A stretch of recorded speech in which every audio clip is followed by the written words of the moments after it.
సృష్టి ఆదిలో సమస్త మానవాళి కళ్యాణం కోసం బియ్యము, అటుకులు, ఉలువలు, మక్కలు ఇవేమి ఇవ్వలేదండి. బట్టలు కూడా ఇవ్వలేదు, ఇల్లు కూడా ఇవ్వలేదు. కేవలం జ్ఞానం ఇచ్చాడు భగవంతుడు.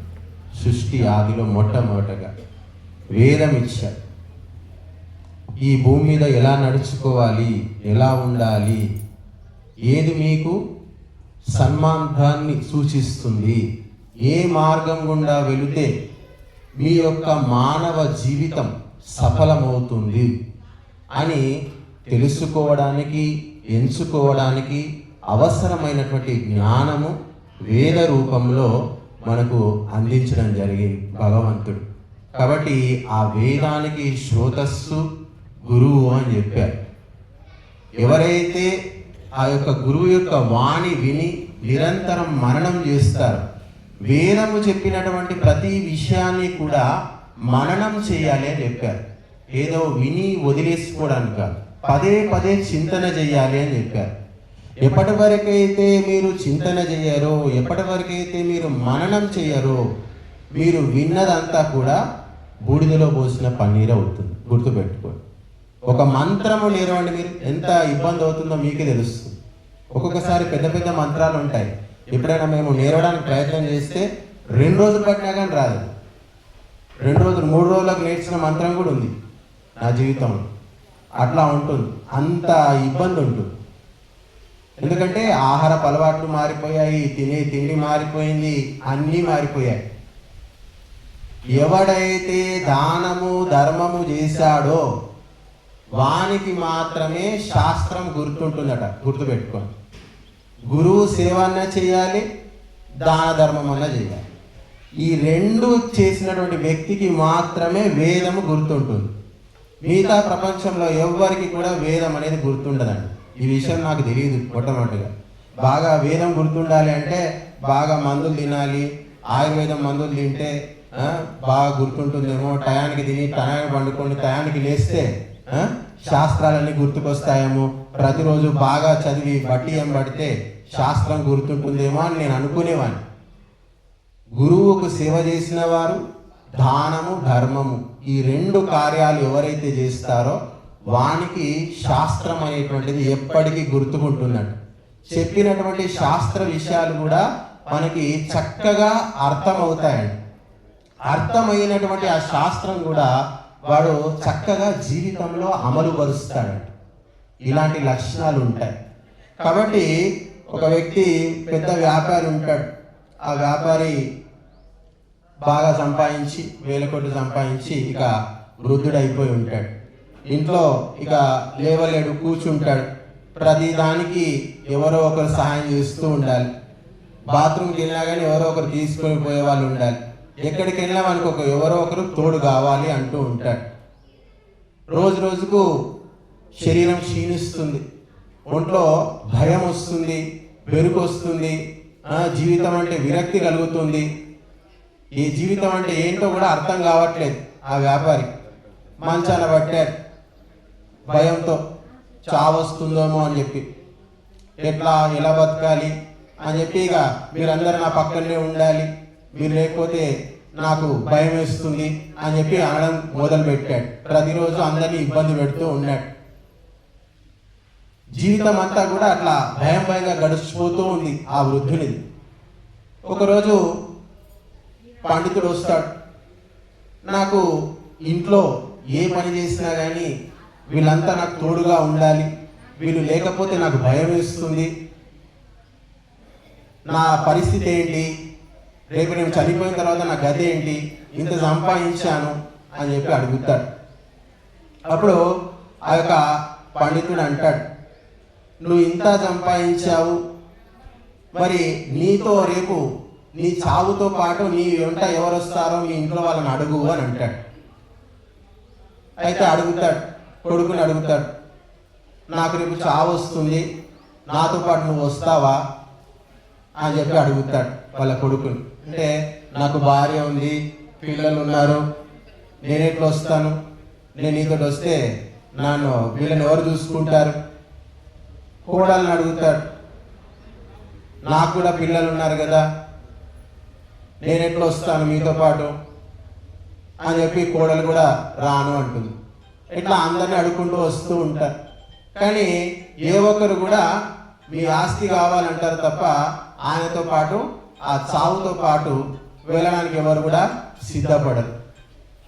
అప్పుడు అంటాడు, ఇంత సంపాదించాను, ఇంత ఇచ్చాను, నాతో పాటు చావడానికి ఎవరు రావట్లేదు, మరి నేను ఎందుకు సంపాదించాలి, ఏమవసరము అని చెప్పి పండితుడిని అడుగుతాడు. అప్పుడు పండితుడు ఒకే ఒక మాట అంటాడు, నీ చావుతో పాటు వచ్చేటివి రెండు. ఒకటి నువ్వు చేసినటువంటి దానము, రెండు నువ్వు చేసినటువంటి ధర్మ కార్యాలు. ఈ రెండు నువ్వు జీవితంలో చేసుకుంటే నీకు ధైర్యం వస్తుంది, భక్తి కలుగుతుంది. వదిలిపెట్టేటువంటి గుణాన్ని నువ్వు ఎప్పుడైతే అలవర్చుకుంటావో అప్పుడు నీ ప్రాణాలను కూడా సులభంగా నువ్వు వదిలిపెట్టగలుగుతావు. నీ జీవితంలో ఏది కూడా నువ్వు వదిలిపెట్టకుండా అన్ని దోచుకున్నావు, నీ ఆస్తి పెంచుకున్నావు. కాబట్టి నీ చావును కూడా నువ్వు వదిలిపెట్టలేకపోతున్నావు. కాబట్టి వదిలిపెట్టేటువంటి అభ్యాసం నువ్వు జీవితంలో చేయలేదు. వదిలిపెట్టేటువంటి అభ్యాసం ఎప్పుడు జరుగుతుంది అంటే దానము, ధర్మము, ఈ రెండిటి ద్వారా మాత్రమే మనిషికి వదిలిపెట్టేటువంటి అభ్యాసం కలుగుతుందంట. ఎవడైతే దానము చేసి ధర్మము చేస్తాడో వాడు ప్రపంచంలో ఉన్నటువంటి వస్తువులన్నింటినీ కూడా వదిలిపెట్టుకోవడానికి సిద్ధంగా ఏ విధంగా ఉంటాడో వాడు అంతిమ ఘడియల్లో ప్రాణాలను కూడా సులభంగా, సంతోషంగా, హాయిగా, ఆనందంగా వాడు ప్రాణాలను కూడా వదిలిపెట్టేసుకుంటాడు అని చెప్పి చెప్తాడు ఆ పండితుడు. కాబట్టి మనిషి జీవితంలో పట్టుకునేటువంటి అలవాటు కన్నా వదిలిపెట్టేటువంటి అలవాటు చేయాలి. మీరు 2 గంటల సేపు యజ్ఞం చేశారు, ఏం చేశారు? అంతా వదిలిపెట్టేశారు. ఎవరో తెచ్చారు, ఎవరో ఇచ్చారు, అందులో బూడిద చేశారు. అంటే ఇక్కడంతా కూడా మీరు ఏం అభ్యాసం చేశారు? దానము చేయడం అభ్యాసం చేశారు. యజ్ఞం అంటే ఏమో కాదండి, దానమే. ప్రపంచానికి దానం చేశారు ఇక్కడ మీరు, వానికి వీనికి కాదు. ప్రపంచములో ఉన్నటువంటి సర్వభూతాలకు, సర్వ ప్రాణులకు మీరు దానం చేశారు. కాబట్టి ఏ వ్యక్తి అయితే దానము చేస్తాడో ఆ వ్యక్తి ప్రపంచములో ఉన్నటువంటి సర్వభూతాలకు కూడా మిత్రుడు అవుతాడండి. వాని శత్రువు కూడా వానికి మిత్రుడు అవుతాడండి. ప్రపంచములో నీకు కలిగేటువంటి సమస్త సంకటాలన్నీ కూడా ఈ యొక్క దానం ద్వారా సర్వనాశనం అవుతాయి అని చెప్పారు. అందుకే దానము చేసేటప్పుడు శ్రద్ధయా దేయం, అంటే శ్రద్ధతోటి ఇవ్వాలి అని చెప్పారు. శ్రద్ధ లేకుండా ఏదో వచ్చారు, మాటికి అడుగుతున్నారు, ఏదో కొద్దిగా ఇచ్చేస్తాము అనే భావన ఉండకూడదంట. అత్యంత భక్తితో, అత్యంత వినయంగా, అత్యంత ప్రేమతో మనము దానం చేయాలి అని చెప్పారు. అశ్రద్ధయా అదేయం, అంటే అశ్రద్ధతో ఏమి ఇవ్వద్దంట. నీకు శ్రద్ధ లేకపోతే, ఇచ్చేటువంటి మనిషి మీద ఇష్టం లేకపోతే ఏమి ఇవ్వక అవసరమే లేదు. నీ పైసా ఎవరికి అవసరం లేదు. కాబట్టి అశ్రద్ధతోటి ఎవరికి దానము, ధర్మము చేయకూడదు. శ్రద్ధ ఉంటేనే దానం చెయ్యాలి. మరి ఎవరికి దానం చెయ్యాలి అంటే యోగ్యులు, విద్వాంసులకు, పుణ్యాత్ములకు, ధార్మికులకు, దేశం పట్ల, ధర్మం పట్ల, దైవం పట్ల ఎవరికైతే భక్తి, శ్రద్ధ, విశ్వాసాలు ఉన్నాయో, ఎవరైతే బ్రహ్మచర్యాన్ని పాటిస్తున్నారో, ఎవరైతే నిరంతరం అగ్నిహోత్రం చేస్తున్నారో, ఎవరైతే నిరంతరం వేదాధ్యయనం చేస్తున్నారో, ఎవరైతే నిరంతరం దాన ధర్మ క్రియల్లో నిమగ్నమై ఉన్నారో, ఎవరైతే ఇతరుల సుఖం కోసం పాటుపడుతున్నారో అలాంటి వ్యక్తి ఎవడా చూసి అక్కడ మనం దానం ఇవ్వాలి అండి. అంటే ఏ విధంగా అయితే సుక్షేత్రంలో, అంటే మంచి భూమిలో నాటినటువంటి విత్తనము మానై పెరిగి పెద్ద వృక్షంలాగా మారుతుంది, అదే విధంగా సత్ప్రాప్తుడు అని చెప్పారు. అంటే మంచి పాత్ర, అంటే శుద్ధమైనటువంటి పాత్ర. అంటే నువ్వు ఇచ్చేటువంటి వ్యక్తిలో పవిత్రత ఉండాలంట. అపవిత్రునికి గనక దానం ఇస్తే ఏమొస్తుందంటే దరిద్రం వస్తుందంట. దరిద్రం వల్ల వాడు మళ్ళీ పాపం చేస్తాడంట. పాపం చేయడం వల్ల వాడికి మళ్ళీ నరకం వస్తుందంట. వాడు మళ్ళీ నరకం నుంచి వచ్చి మళ్ళీ పాపం చేసి మళ్ళీ దరిద్రాన్ని కొని తెచ్చుకుంటాడంట. అందుకే ఎవరికి పడితే వానికి దానం చేయొద్దు. ఏదో ఇచ్చేసాము, చేసేసాము ఏదో పడేసాము పుణ్యం వస్తుందిలే అంటే దానివల్ల కూడా మన జీవితం నాశనం అయ్యేటువంటి అవకాశం ఉంది. 1 రూపాయి ఎవరికైనా ఇస్తున్నాము అంటే వారు ఏం కర్మలు చేస్తున్నారు, సత్కర్మలు చేస్తున్నారా, దుష్కర్మలు చేస్తున్నారా, ఆ యొక్క తీసుకునేటువంటి వ్యక్తి చరిత్ర ఏమిటి, అతని జీవన విధానం ఏమిటి, ఇవన్నీ కూడా మనం ఆలోచించుకోవాలంట.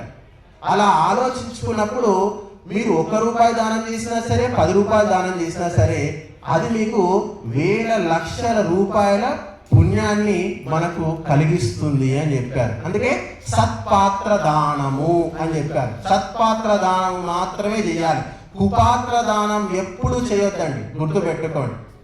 చాలా ఇబ్బందులు వస్తాయి మనకు అని చెప్పారు. అందుకే శ్రద్ధయాదేయం, అశ్రద్ధయా అదేయం, శ్రియాదేయం అంటే నీ యొక్క సామర్థ్యాన్ని బట్టి దానం చేయి, నీ సంపదలను బట్టి దానం చేయి.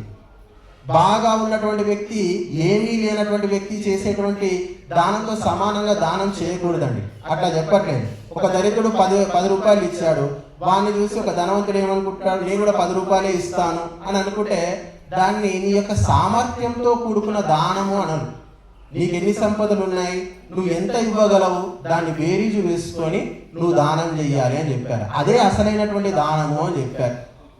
శ్రద్ధయాదేయం, అశ్రద్ధయాదేయం, శ్రియాదేయం, రియాదేయం అంటే సంతోషంతో ఇవ్వు, మనస్సు నింపుకొని మనస్సంతా సంతోషమైనటువంటి భావంతో, ప్రేమతో, ఆప్యాయతతో దానం చెయ్యి అని చెప్పారు.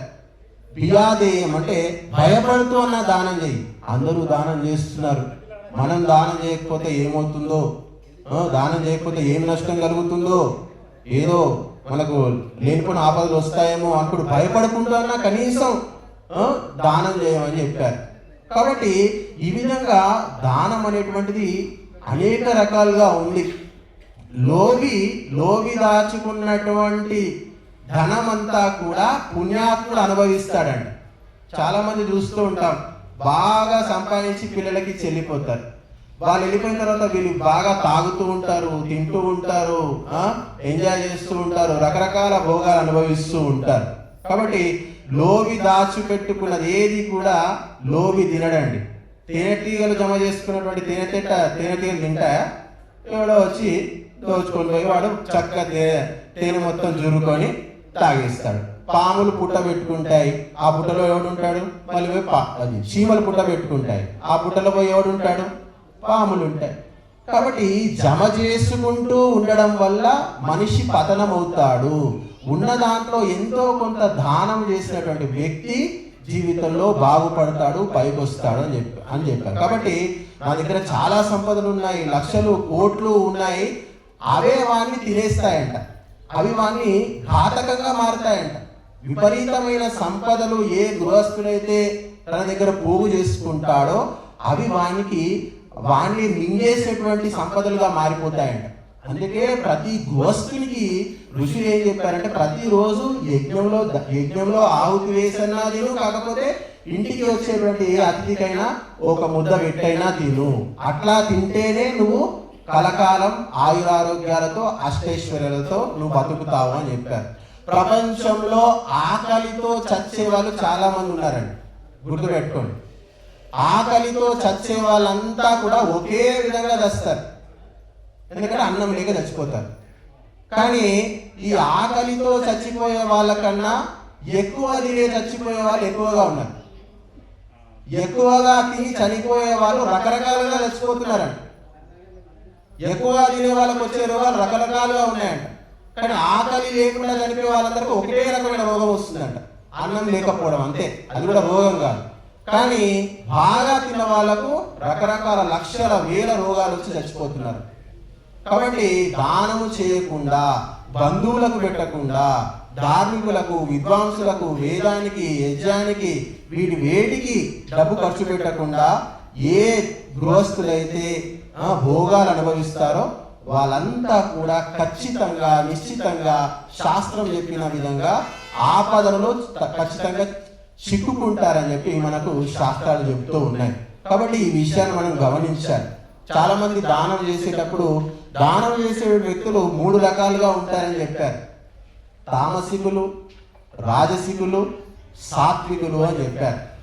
సాత్వికుడు ఏం చేస్తాడంటే దానము ధర్మము వేదము చెప్పింది, గురువులు చెప్పారు, శాస్త్రాలు చెబుతున్నాయి, కాబట్టి మన పెద్దలు పూర్వీకులు అందరూ చేశారు, కాబట్టి మనం కూడా దానం చేయాలి అని అనుకొని సాత్వికుడు చేస్తాడంట. అంటే ఈ దానం అనేటువంటి ఒక కర్తవ్యంగా భావించి సాత్వికుడు దానం చేస్తాడు. దానికి ప్రతిగా వేరే ఏమీ ఆశించడు. ఇక రాజసికుడు దానం చేసి దీనివల్ల నాకు ఎంత ప్రతిష్ఠ వచ్చింది, దీనివల్ల నాకు ఎంత కీర్తి వచ్చింది, నా పేరు ఊర్లో ఎట్లా మారుమోగింది, నాకు ఈ దానం చేయడం వల్ల నాకు ఏం లాభం కలుగుతుంది, నాకు ఎంత ప్రతిష్ట కలుగుతుంది, నాకు ఈ దానం వల్ల ఏమన్నా ప్రత్యుపకారం కలుగుతుందా, ఈ పని చేయడం వల్ల నాకు ఇంకేమైనా వస్తుందా అని అనుకొని రాజసికుడు దానం చేస్తాడంట. ఇక సాత్వికుడు ఇక ఎదుటి వారిని నాశనం చేయడానికి దానం చేస్తాడంట. వాడు ఇచ్చేదానికి ఒక తీసుకో పో, అవసరం లేదు, మాటికి వస్తున్నావు, ఊరికే అడుగుతున్నావు, ఎప్పుడు వచ్చినా ఏదో ఒకటి అడుగుతూ ఉంటావు, ఏదో ఒకటి తీసుకో పో అంటే వాళ్ళలో శ్రద్ధ ఉండదు, భక్తి ఉండదు, భక్తి భావన ఉండదు, ఏ విధమైనటువంటి ఉత్తమమైన గుణాలు లేకుండా ఏదో పారేశాము, వచ్చాము, అడిగాడు, ఇచ్చాము అనే భావన తామసికునికి ఉంటుందండి. కాబట్టి సాత్వికుడు అడగక ముందే దానం చేస్తాడంట. ఉత్తముడైనటువంటి దాత యొక్క లక్షణం ఏంటంటే చుట్టూ పరిసరాలు చూస్తాడు, ఇక్కడ పరిస్థితులు ఏంటి, ఇక్కడ ఏం అవసరము, ఎంత అవసరము, ఎవరికి అవసరము, అవన్నీ లెక్కలేసుకుంటాడు, చూస్తాడు. చూసి అడగక ముందే ఇచ్చేసి వెళ్ళిపోతాడంట. ఇక రాజసికుడు అడిగితే వాడిని పొగడాలి, వాడిని అడగాలి, పదిసార్లు వాడిని మెచ్చుకోవాలి, అట్లా చేస్తే వాడు ఏమన్నా ఇచ్చిపోతాడంట రాజసికుడు. ఇక తామసికుడికి అయితే ఇక వాడికి ఎంత చెప్పినా ఏది చెప్పినా వాడికి ఇవ్వబుద్ధి కాదండి. వాడికి ఇస్తే కూడా ఏదో ఇట్లా పారేసి ఏదో వచ్చినాము కర్మరా బాబు, ఎందుకు ఇచ్చానో ఏమో, ఇచ్చి కూడా వాడు ఎందుకు ఇచ్చాను వచ్చి అని అనుకుంటాడండి. ఇలాంటి లక్షణాలు తామసికునికి ఉంటాయి అని చెప్పారు. కాబట్టి మనమంతా కూడా సాత్వికమైనటువంటి దానమే చెయ్యాలి. తామసిక దానాలు చేస్తే దానివల్ల మనలో రాగద్వేషాలు పెరుగుతాయి, మనలో బాధ వస్తుంది, ఇంత ఇస్తేని ఇంత చేస్తేని నా పేరు కనీసం ఒకసారి కూడా చెప్పకపోయాయి, నన్ను ఎవడు తలుసుకోకపోయాయి అని చెప్పి అంటూ ఉంటారు చాలా మంది. అందుకే కుడి చేతితో చేసిన దానం ఎడమ చేతికి కూడా తెలియదంట, అంత సూక్ష్మంగా ఉంటుంది అని చెప్పారు. కాబట్టి ఎవరికి చెప్పకుండా, ఎవరికి తెలియకుండా అజ్ఞాత వ్యక్తిగా ఎవరైతే దానం చేస్తారో, చేసినటువంటి సేవ, దానము, ధర్మము ఎవరికి చెప్పరో వారు చేసుకున్న పనంతా కూడా భగవంతుని వ్యవస్థకు పోతుందంట. అతనికి ఖచ్చితంగా భగవంతుని యొక్క ఆశీస్సులు లభిస్తాయి అని చెప్పారు. మీరందరూ వెళ్ళండి, మసీద్కి వెళ్ళండి, చర్చికి వెళ్ళండి, అక్కడ చాలా మంది దానం చేస్తారు, కానీ ఎవరి పేరు కూడా మసీదులో ఎక్కడ ఉండదండి. మీరు చూసుకోండి, ఎవరి పేరు కూడా చర్చిలో ఉండదు, చాలా తక్కువ ఉంటుంది. ఉన్నా కానీ ఎక్కడ కూడా వాళ్ళ పేర్లు రాయరండి. వీరు ఇచ్చారు, వీరు తీసుకున్నారు, వీరు ఇది అది అని చెప్పి ఎక్కడా ఉండదు. మన హిందూ దేవాలయాల్లో, హిందూ సంస్కృతిని మీరు చూడండి, ఇది వీరు ఇచ్చారు, ఇది వారు ఇచ్చారు, ఇది తీశారు, అందరూ అన్నిటా కూడా పేరు అనేటువంటిది పెడుతూ పోతూ ఉన్నారు. అంతటా కూడా ఆ వ్యవస్థ హిందూ సంస్కృతిలోనే నడుస్తుంది. మీరు మక్కా వెళ్ళారు, ప్రపంచం అంతా కోట్ల రూపాయలు, లక్షల కోట్లు వస్తాయి మక్కాలో హజ్ యాత్ర చేస్తే. అక్కడ ఎంతమంది పేర్లు రాస్తారు చెప్పండి? తిరుపతి దేవస్థానంలో ఎంతమంది పేర్లు రాస్తారు? కాబట్టి ఆ వ్యవస్థ అనేది ఎక్కడా లేదు. కాబట్టి ఏ విధమైనటువంటి ప్రత్యుపకారము, ఏ విధమైనటువంటి లాభము ఆశించకుండా మనము నిరంతరము భగవంతుడు మనకి ఇచ్చాడు అంటే మనకి ఇవ్వమని ఇచ్చాడు. నువ్వు ఇవ్వకుండా ఉండలేవు. నువ్వు ఎంత సంపాదించుకున్నా కానీ ఆఖరికి నీ బిడ్డలకు, నీ కొడుకుల కన్నా నువ్వు ఇచ్చే పోవాలి. ఎందుకంటే నీకు వచ్చింది కాబట్టి నువ్వు ఇచ్చే పోవాలి. ఇక్కడ నువ్వు సంపాదించుకుంది కాదు. ఇక్కడ ఇదంతా కూడా భగవద్దత్తమైనదని మనం సంకల్పం చేసుకొని, భావన చేసుకొని మనము ఎప్పుడైతే ఇవ్వడం నేర్చుకుంటామో అప్పుడు రేపు మనం చనిపోయినా కానీ మన వచ్చే జన్మల్లో మనం ఎంతైతే దానం ధర్మం చేశామో అదంతా కూడా మన వెంటే వస్తుంది. కాబట్టి చనిపోయిన తర్వాత మనిషి వెంట వచ్చేటువంటివి రెండే రెండు, ఒకటి దానము, ఒకటి ధర్మము అని చెప్పి మనకు చెప్పడం జరిగింది. కాబట్టి మేఘము ఆకాశంలో ఉంటుంది అని చెప్పారు. ఎందుకంటే మేఘము నీళ్లు ఇస్తుందంట, సముద్రము పాతాళంలో ఉంటుందంట. ఎందుకంటే నదుల నుంచి వచ్చినటువంటి నీరంతా సముద్రమే తాగుతుంది, అక్కడ సముద్రానికి వెళ్తున్నాయి అన్నీ కూడా. కాబట్టి ఇచ్చే మేఘం మీద ఉంది, తీసుకునే సముద్రం కింద ఉంది అని చెప్పారు. ఇచ్చేవాని చెయ్యి పైన ఉంటుంది, తీసుకునే వాని చెయ్యి కింద ఉంటుంది అని చెప్పారు. కాబట్టి మనమంతా కూడా జీవితంలో పైన ఉండేటువంటి పనులు చేయాలి, పైన ఉండాలని ఆశించాలి. ఎప్పుడు కూడా తీసుకుందామని, కొనుక్కుందామని, లాక్కుందామని, తీసుకుందామనే భావనలు చాలా మందికి ఉంటూ ఉంటాయి. సాంసారికులకు ఇలాంటి భావనలు ఎక్కువగా ఉంటూ ఉంటాయి. కాబట్టి ఈ యొక్క యజ్ఞము ద్వారా మనము ఇచ్చేటువంటి భావనను పెంపొందించుకొని మన జీవితంలో నిరంతరము ఇచ్చేటువంటి ప్రవృత్తిని అలవాటు చేసుకున్నప్పుడు ఇలాంటి వ్యక్తులకు ఈ భూమి మీద ఏది కోరుకుంటే అది దొరుకుతుందటండి. ఎవడైతే దానం ధర్మం చేస్తాడో వానికి సంతానము, సంపదలు, భాగ్యము, ఐశ్వర్యము, పేరు, ప్రతిష్ట, కీర్తి, ఆయు, ప్రాణం, ప్రజాం, పశుం, కీర్తిం, ద్రవిణం, బ్రహ్మవర్చసం. ఎవడైతే బ్రహ్మవర్చస్సు కోరుకుంటాడో, భగవంతుడి ప్రాప్తి కోరుకుంటాడో వాడు సర్వము త్యాగం చేయాలని చెప్పాడు. సన్యాసి అన్ని వదులుకున్నాకే సన్యాసి అవుతాడు, పట్టుకుంటే ఎవడు కాడు. ఎందుకంటే భగవంతుడు కావాలా, ప్రపంచం కావాలా? ప్రపంచం కావాలంటే భగవంతుడు దొరకడు, భగవంతుడు కావాలంటే ప్రపంచాన్ని వదిలిపెట్టాలి. కాబట్టి ఈ ప్రపంచం మొత్తాన్ని వదిలిపెడితే మనకు ఆ ప్రపంచాన్ని దాటి భగవంతుని యొక్క ప్రాప్తి అనేటువంటిది మనకు కలుగుతుంది. కాబట్టి ఈ యొక్క ఇచ్చేటువంటి ప్రవృత్తిని నిరంతరము అలవాటు చేసుకోండి. ప్రతి క్షణం కూడా ఎంతో కొంత మీకు చేతనైంత రూపాయి దానం చేస్తారా, 10 రూపాయలు దానం చేస్తే అలవాటు చేసుకోండి. రూపాయి కనీసం రోజుకొక రూపాయి దానం చేద్దాం, కనీసం వారానికి ఒక 10 రూపాయలు దానం చేద్దాం అని అలవాటు చేసుకోండి. తాగేవాడు ఏం చేస్తాడు, చిన్న చిన్న పెగ్గు తాగుతుంటాడు, కొద్దిగా ఇంత పెగ్గు ఈరోజు, తర్వాత ఇంత పెగ్గు, తర్వాత ఇంత పెగ్గు, తర్వాత ఫుల్ బాటిల్ తాగిస్తాడు. అదేవిధంగా అలవాటు చేసుకుంటే మంచి పనులు కూడా మనం అలవాటు చేసుకోవాలి. అలవాటు చేసుకొని ఏ పని కూడా మనకు అలవాటు కాదు. కాబట్టి దానము చేసేటువంటి వ్యక్తి యొక్క ముఖము బ్రహ్మ వర్చస్సుతో ప్రకాశిస్తుందంట. మీరు ప్రతిరోజు వంట చేసుకుంటారండి, నెలకు ఒక పూట ఒక రోజు ఏం చేయండి, చక్కగా వండుకొని గిన్నెలో పెట్టుకొని దరిద్రులు, అనాథలు ఎవరైతే ఉంటారో బండి తీసుకొని వెళ్ళండి, వాళ్ళకి పంచేసిరండి. మీ మనస్సులో, మీ యొక్క ఆత్మలో ఎంత ఆనందం కలుగుతుందో రెస్టారెంట్కి వెళ్ళి 10,000 రూపాయలు ఖర్చు పెట్టినా మీకు అంత ఆనందం రాదు.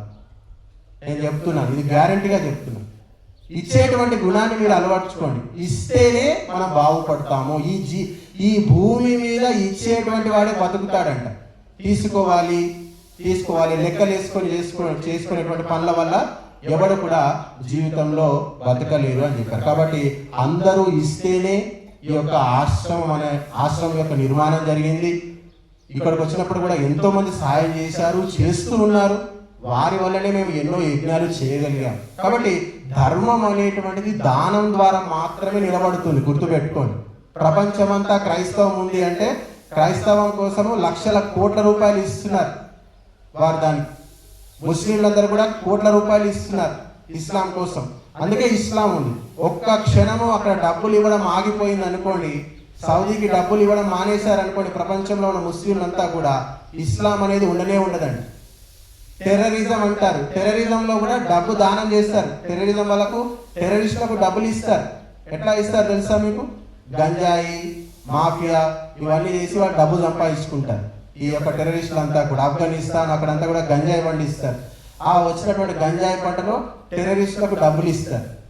అంటే దానం ద్వారా మాత్రమే, అక్కడ కూడా దానమే, కాకపోతే నికృష్టమైన దానం అని చెప్పారు. దానివల్లనే వాళ్ళు టెర్రరిజం అనేది పెరుగుతూ ఉంది. అమెరికా ఫండింగ్ చేస్తుంది, పాకిస్తాన్కి ఇస్తుంది, ఆఫ్ఘనిస్తాన్కి ఇస్తుంది. ప్రపంచంలో ఎక్కడెక్కడ టెర్రరిజం ఉందో వాళ్ళందరికీ అమెరికా దానం ధర్మం చేస్తుంది. ఎందుకో తెలుసా? వాళ్ళంతా తుపాకీలు బట్టి అందరినీ చంపుతూ ఉంటే మనమంతా పోయి తుపాకీలు కొనుక్కుంటామని చెప్పి. అందుకే వాళ్ళకు అమెరికా ఆయుధాలు దానం చేస్తుంది, డబ్బు దానం చేస్తుంది, అన్ని దానం చేస్తూ ఉంటుంది. కాబట్టి నీచునికి డబ్బు దొరకకుండా చేయాలి, దుర్మార్గునికి ఎప్పుడు 1 రూపాయి దొరకకుండా చేయాలి. టెర్రరిస్టుకు మనం డబ్బులు ఇవ్వకపోతే టెర్రరిజం లేదు. అందుకే మన ప్రభుత్వంలో నోట్బందీ చేశారు. ఎందుకంటే కాశ్మీర్లో టెర్రరిస్టులు అందరికీ కూడా నోట్లు పంచుతూ ఉన్నారని చెప్పి నోట్బందీ చేసి ఫోన్పేలు, జీపేలు ఇవన్నీ పెట్టారు. ఎందుకంటే అక్రమాలు చేస్తున్నారు వచ్చి దేశంలోకి వచ్చి. అది బ్లాక్ మనీ సృష్టిస్తున్నారని చెప్పి ఫోన్పేలు, జీపేలు, డిజిటల్ పేమెంట్లు ఇవన్నీ చెప్పారు.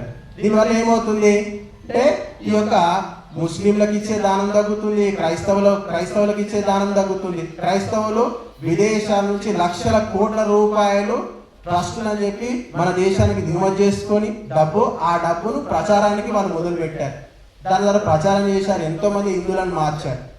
కాబట్టి దానము ద్వారా, ధనము ద్వారా మనిషిని మార్చొచ్చు అని చెప్పారు. మేము సంగారెడ్డికి వెళ్ళాం.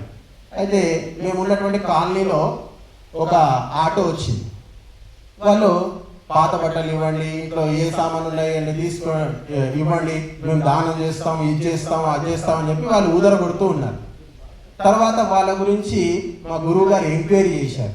వీళ్ళు ఎక్కడి నుంచి వచ్చారు, వీళ్ళు తీసుకున్న డబ్బు ఏం చేస్తున్నారు అని చెప్పి గురువు గారు ఎంక్వైరీ చేస్తే తేలింది ఏంటంటే, హిందువుల దగ్గర నుంచి దానం ధర్మం తీసుకెళ్ళి పేదవాళ్ళకి ఇచ్చి వాళ్ళను క్రైస్తవులుగా మారుస్తున్నారు. చూడండి, దానంలో ఎంత శక్తి ఉంది చూడండి. ధనం ఇస్తే, లేని వానికి ధనం ఇస్తే వాడు ఏది చెప్తే చేస్తాడు. కాబట్టి ప్రపంచం అంతా కూడా దానము ద్వారా మారిపోతుంది, ముందుకు నడుస్తూ ఉంది. కాబట్టి ఆ దానాన్ని విద్వాంసులకు ఇవ్వండి, పండితులకు ఇవ్వండి, వేదము చదువుకున్నటువంటి వ్యక్తులకు ఇవ్వండి. అలా ఇచ్చినప్పుడు గోసేవ, ఆవులకు ఇవ్వండి. అలా ఇచ్చినప్పుడు మన ధర్మం అనేటువంటిది నిలబడుతుంది. కాబట్టి మన ధర్మానికి మూల స్తంభము బ్రాహ్మణుడు అని చెప్పారు, తర్వాత వేదము అని చెప్పారు, తర్వాత గోవు అని చెప్పారు. ఈ మూడింటికి మనం దానం ధర్మం చేయడం మర్చిపోయాం. వేద విద్యకు లక్షల కోట్ల రూపాయలు రాజులు దానం చేసేటువంటి వారు. అలా చేయడం వల్ల ఎంతో మంది విద్వాంసులు తయారయ్యారు, అందరూ వేదవేత్తలు తయారయ్యారు, సంస్కృతంలో గొప్ప గొప్ప శాస్త్రాలు రాశారు, ఎందుకంటే రాజులు దానం చేశారు కాబట్టి. ఇప్పుడు ఏం చేస్తున్నారు, ఇంగ్లీషు విద్యకు లక్షల కోట్ల రూపాయలు దానం చేస్తున్నారు. మనమంతా లక్షల కోట్ల రూపాయలు ఫీజులు కడుతున్నాం పోయి. అందరూ కూడా ఆయుర్వేదానికి ఒక 1000 రూపాయలు పెట్టి మందు తెచ్చుకోంటే, అమ్మ అంతనా, అమ్మ 1000 రూపాయల, ఒక గోళీ ఇస్తే దానికి పైసలు వెలగడుతున్నారు. కానీ ఇంగ్లీష్ వైద్యుడు వచ్చి 1,00,000 రూపాయలు కాదు 10 లక్షలు అయినా కానీ కళ్ళు మూసుకొని డబ్బు ఇచ్చేస్తున్నారు. అంటే నీ దానం ఎటుపోతుంది? కాబట్టి నీ డబ్బు ఎటుపోతుందో ఆ సమాజము, ఆ వ్యవస్థ వృద్ధి చెందుతుంది. గుర్తుపెట్టుకోండి, భారతదేశంలో ఉన్నటువంటి హిందువుల డబ్బంతా కూడా ఇంగ్లీషుకే పోతుంది, ఇంగ్లీషు వైద్యానికే పోతుంది. గుర్తుపెట్టుకోండి, లేకపోతే దేవాలయాలు పోతాయి. ఆ దేవాలయాల ద్వారా రాజకీయ నాయకులు ఆ డబ్బంతా తినేస్తారు. కాబట్టి గోవుకి ఎవడిస్తున్నాడు, బ్రాహ్మణుడికి ఎవడిస్తున్నాడు, వేదానికి ఎవడిస్తున్నాడు చెప్పండి. అందుకే మన పిల్లలందరికీ కూడా సంస్కారం అనేది లేదు, ఎవరికి కూడా సంస్కారం లేదు. హిందువులందరికీ దేశం అంటే భక్తి, ధర్మం అంటే భక్తి. హిందువులు దేనికోసం చావాలి చెప్పండి? ఒక ముస్లిం వ్యక్తి అల్లా కోసం చచ్చిపోతాడు, ఖురాన్ కోసం చచ్చిపోతాడు. ఒక క్రైస్తవుడు బైబిల్ కోసం చచ్చిపోతాడు, యేసు కోసం చచ్చిపోతాడు. హిందువు దేనికోసం చచ్చిపోతాడు చెప్పండి? సిద్ధాంతం లేదు, సిద్ధాంతం చెప్పే వాళ్ళు లేదు, ఒక లక్ష్యం లేదు జీవితానికి. కాబట్టి దేనికి ఖర్చు పెట్టాలి, ఏం చేయాలి, ఏమీ అర్థం కాదు. కాబట్టి సిద్ధాంతం లేకపోవడం వల్ల, ఆలోచన లేకపోవడం వల్ల మనమంతా విభజించబడ్డాం. మనం కావాలని విభజిస్తున్నారు.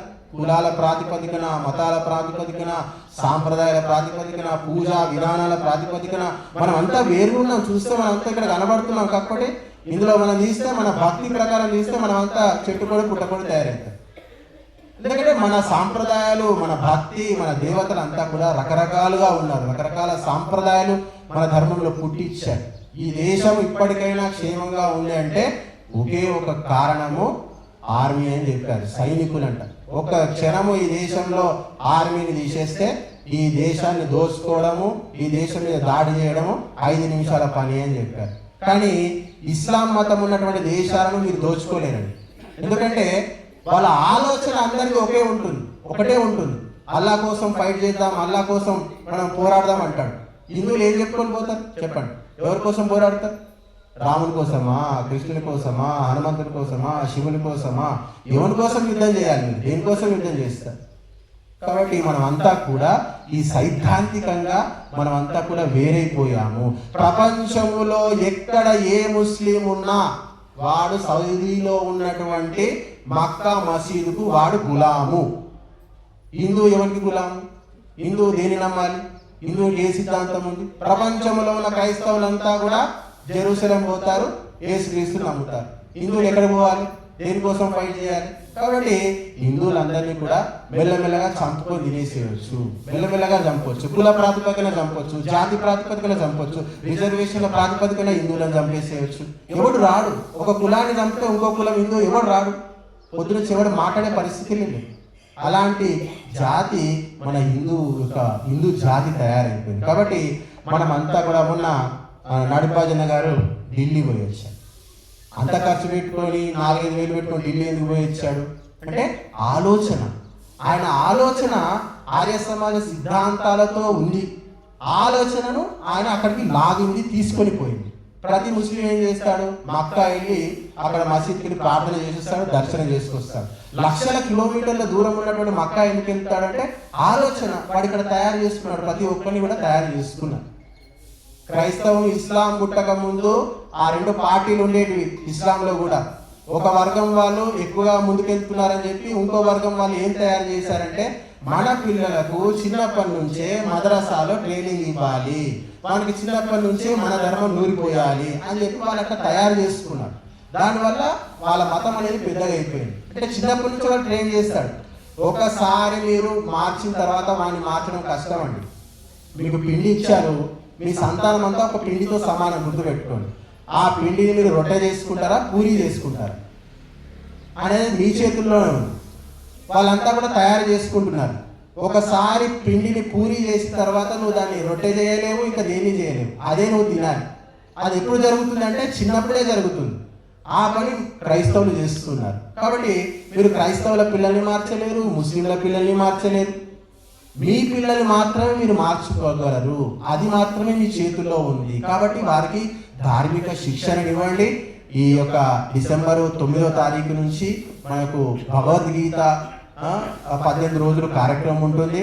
ప్రతి ఒక్కరికి, మీ పిల్లలకు కావచ్చు, మీకు కావచ్చు, అందరూ కూడా 18 రోజులు హాయిగా రండి.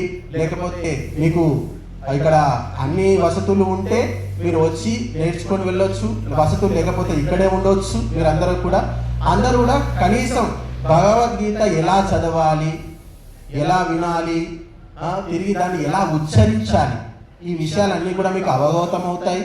ప్రతిరోజు కూడా ఒక శ్లోకం ద్వారా మీకు భగవద్గీత సంబంధించినటువంటి ఉపన్యాసాలు కూడా పొద్దున సాయంత్రం ఉంటాయి. కాబట్టి హిందువుల ధర్మము గీత అంటున్నారు.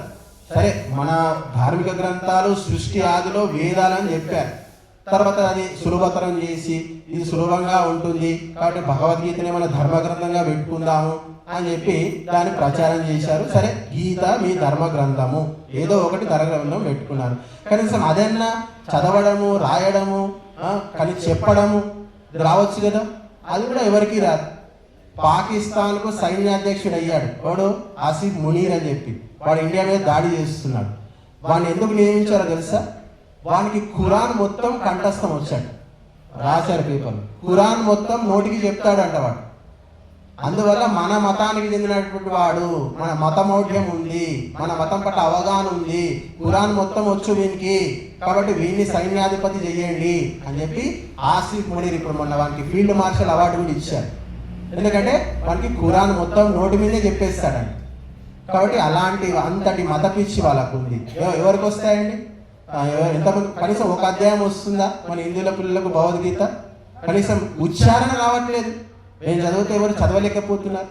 అలాంటి స్థితిలో, అలాంటి దయనీయమైన స్థితిలో మనం ఉన్నాం. కాబట్టి మంత్రము నేర్చుకుంటే మనవాడు అవుతాడు, గుర్తుపెట్టుకోండి. మంత్రం నేర్పండి. మంత్రం నేర్పడం వల్ల మన సంస్కృతితో, మన సాంప్రదాయంతో మనం కట్టివేసిన వాళ్ళం అవుతాము.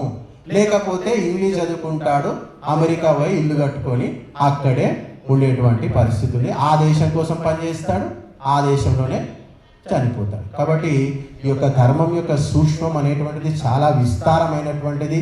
ఆ యొక్క సూక్ష్మత్వాన్ని పాశ్చాత్యులు, గల్ఫ్ దేశస్తులు వీళ్ళంతా పట్టుకొని చిన్నప్పటి నుంచి చనిపోయేంత వరకు వాళ్ళు మనిషి మెదడులో ప్రతి నిమిషము, ప్రతి శుక్రవారం, ప్రతి రోజు కూడా ఆ ఖురాన్ రుద్ది వాళ్ళ మనుషులను ప్రపంచంలో 56 దేశాలు తయారు చేసుకున్నారు. 100 దేశాలు ఇప్పుడు క్రైస్తవం అయిపోయాయి. మరి హిందువులంతా కూడా ఇటు క్రైస్తవుల కింద పనిచేసే వాళ్ళు, అటు గల్ఫ్ దేశాల్లో ముస్లింల కింద పని చేసే వాళ్ళులా తయారైపోయారు. మన వాళ్ళంతా ఎక్కడ పని చేస్తున్నారు? మన వాళ్ళంతా పోయి గల్ఫ్లోనే పని చేసుకుంటాడు. వానికి చదువు రాదు, తక్కువ చదువుకుంటే గల్ఫ్లో పని చేసుకుంటాడు, ఎక్కువ చదువుకుంటే యూరోప్ అమెరికాలో పోయి పని చేసుకుంటారు వీళ్ళంతా కూడా. కాబట్టి మీరంతా కూడా మన ధర్మం గురించి అవగాహన పెంచుకోండి, తెలుసుకోండి, ఆచరిస్తూ మీ జీవితాన్ని చరితార్థం చేసుకోండి. ధన్యవాదాలు. ఓం ద్యౌః శాంతిరంతరిక్షం శాంతిః పృథివీ శాంతిః ఆపః శాంతిరోషధయః శాంతిః వనస్పతయః శాంతిర్విశ్వే దేవాః శాంతి బ్రహ్మ శాంతి సర్వం శాంతిః శాంతిరేవ శాంతి సామా శాంతిరేధి. ఓం శాంతి శాంతి శాంతి. అందరూ భోజనం స్వీకరించారు.